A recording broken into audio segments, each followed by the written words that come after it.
looked at this problem, I got a little confused because the answer was right there in red, and I didn't realize that what we were supposed to do was to just use the current that was given and the voltage that was given, because at first I was trying to add these up, but then I didn't know what the load was. And you will be doing problems like this in your power chapter that you're working on right now, where you're going to have to come up with, what do you want the load to be. But in this is just kind of getting you ready for it. So this one, we could find out what the load was, and we may do that because I think I'm going to finish early. But we don't need that for this one. So for this one, all we have to do is use Ohm's law, V equals IZ. And so 120 angle 40 equals 3 angle 10 times Z. So that is the impedance seen by the source, because if we just have the whole circuit there, that's all we need to do. So Z equals 120 angle 40 over 3 angle 10.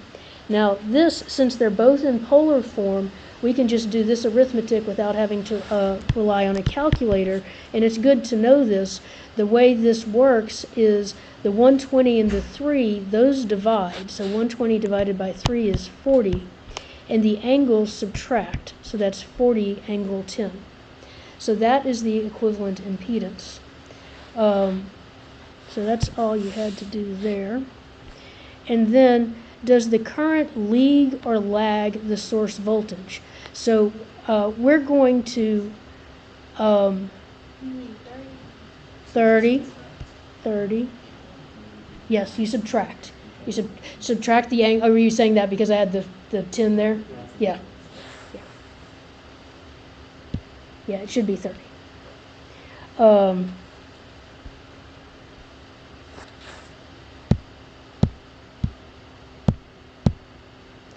Now we are going to do this the obvious way, and then we're going to go back and do a little more work just because I have some time.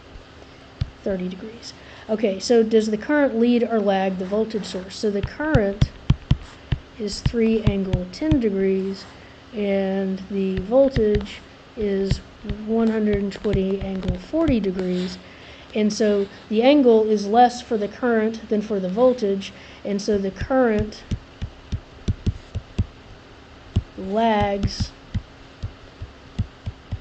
the voltage.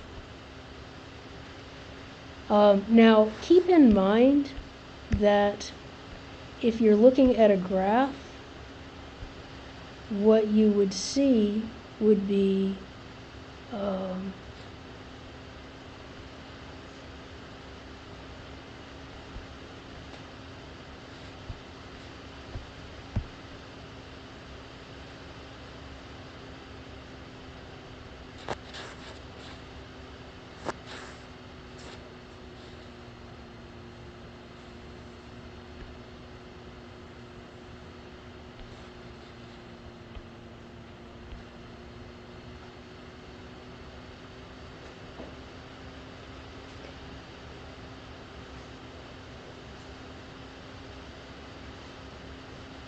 so if you look at a graph like this, to me, this, I have to really think about it. If the current lags the voltage, this is the way the graph would look like if time is on my axis right here. And the reason that the current lags the voltage is it takes, if you think about the time, it takes the current more time to get to a given place than it takes the voltage, because this time is the x-axis, so the time is bigger for the current than for the voltage, and so the current lags, it's behind. It takes it a longer time to get there. Okay, so the current lags. Now, the other thing that's true that we're going to look at is that for an inductive impedance, so we just had the numbers, so that was easy. For an inductive impedance, voltage leads current, and for a capacitive impedance,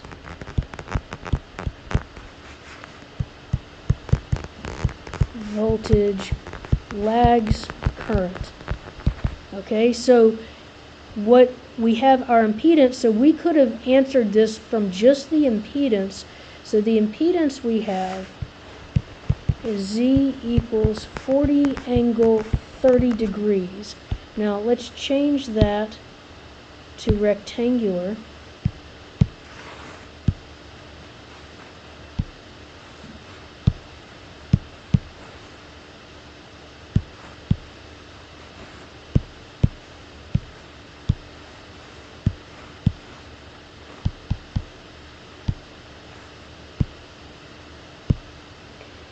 And I get 34.6 plus J20.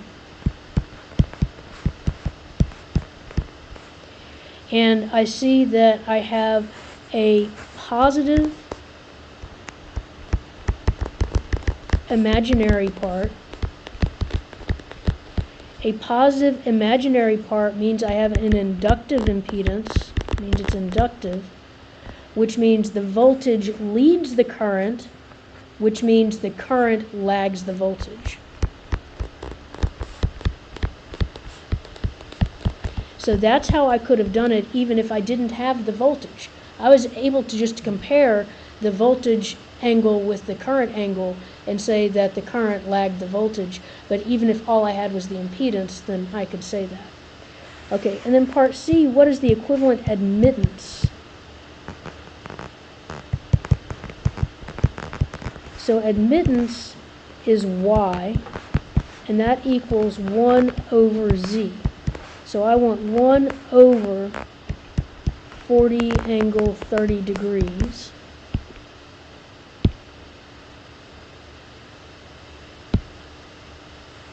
So it'll be 1 divided by I think this is the last thing I had.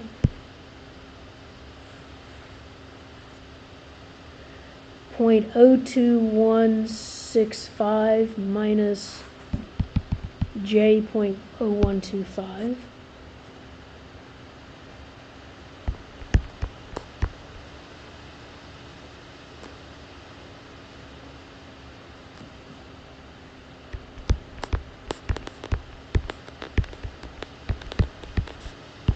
And if I change that to polar,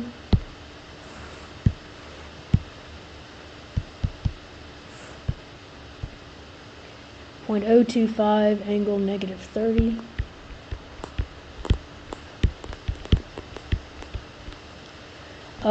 But I needed, if it didn't ask, but if I were asked about the conductance and the susceptance, then I would need this part right here, because the conductance is the real part. So the conductance is G, and that's 0.02165. And the admittance is just the, you don't put the J in there, minus 0.0125. And the units on these are Siemens, and that's just a capital S. Notice we could not just take 1 over the real part to get the conductance and 1 over the imaginary part to get the admittance. We had to take 1 over the whole thing. Okay, so now, how could we figure out what the impedance of our load is?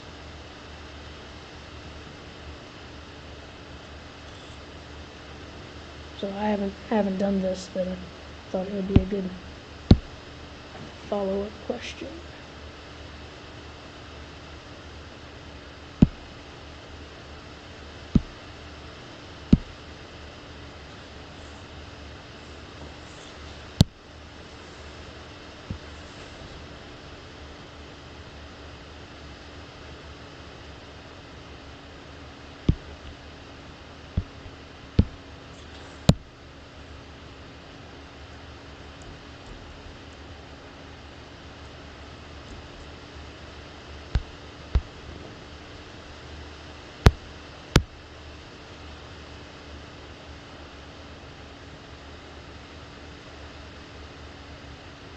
No volunteers?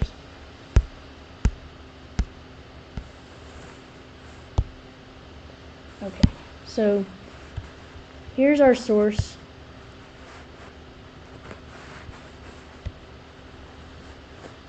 Oh, we'd have to, okay. There's something we don't know that we would have to assume.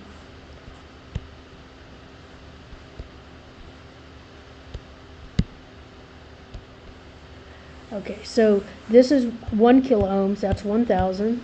This is also 1 kiloohm, that's 1,000. This is 100 millihenry, so that's 100 times 10 to the negative 3. So J omega L, so J omega, this is 1 microfarad, so that's minus J over 1 times 10 to the negative 6 omega. What don't we have in this problem? The frequency. And so when that happens, I would, lack of anything else, I would assume 60 hertz because that's what we have running in our AC around here. So I would say our frequency is 60 hertz, and so omega is 2 pi 60, or 120 pi.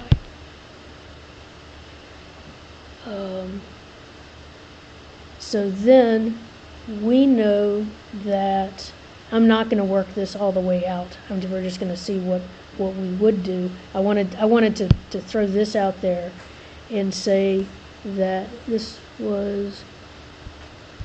was a resistor. So I would have ZL in parallel with minus J over 1 times 10 to the negative 6 times 120 pi.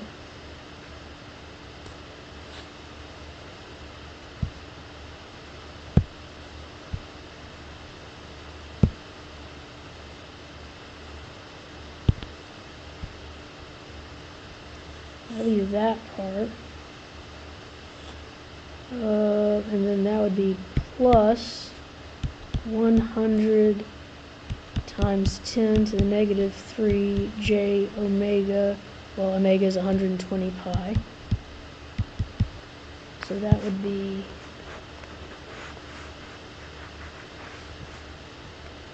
that. And then, let's see, that would be that whole thing. No, there's no way I'm doing this. That whole thing would be in parallel with 1,000, with this one, and then that would be in series with 1,000, and all of that would have to equal our 40 angle 30 that we found in part 1. And so we would do that to solve for ZL.